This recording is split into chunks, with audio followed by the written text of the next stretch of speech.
Grabe ang mga papuri ni JJ Redick kay Dorian Finney-Smith, ganito pala ito ka-Jose na player.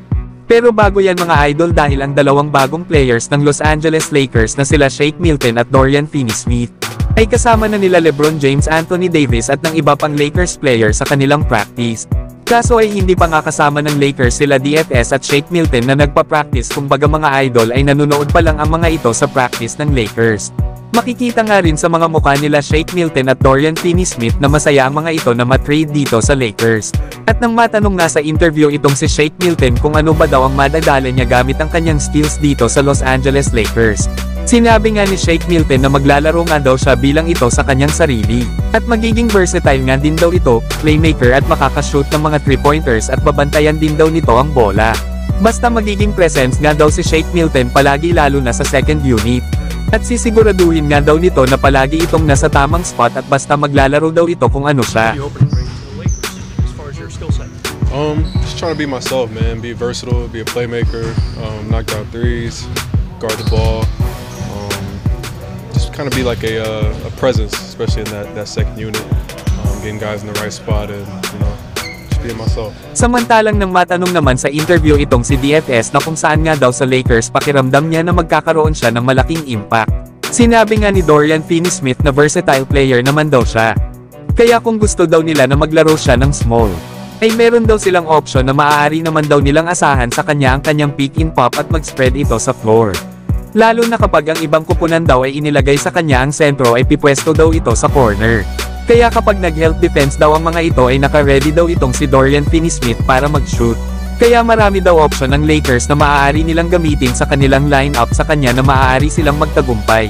Where do you feel like knowing this legacy we're asking to know it, where do you feel like it's the most impactful? Just being versatile guy. When they do want me to play small, he got that option. I can pick and pop, spread the floor. So guys can get in the lane and pull the big out the paint.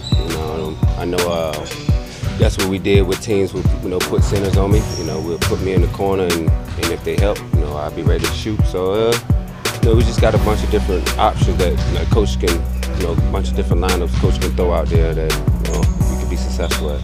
Yan pala mga idol ang aasahan natin sa dalawang bagong players ng Lakers. Hindi lang pala tayo makakakita ng matinding depensa kay Dorian Finney-Smith, kundi pati na rin ang mga catch and shoot nito sa corner 3-pointers.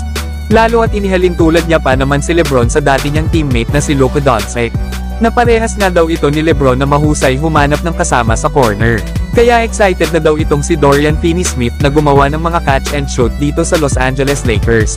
Na panigurado na tataas ang 3-point shooting ng Lakers dahil meron lang namang 43% shooting sa 3-point area ngayong season itong si DFS.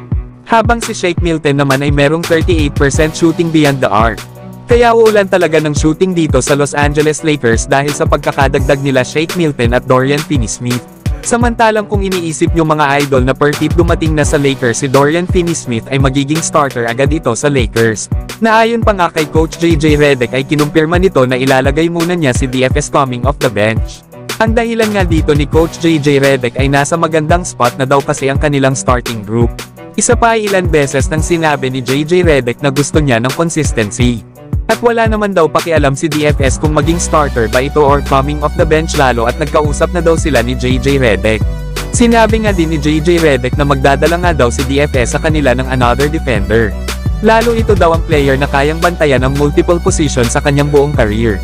Ang trabaho nga daw nito ay ang maging elite na spot-up catch and shoot 3-point shooter. Kaya excited na daw ito dito kay Dorian Finney-Smith.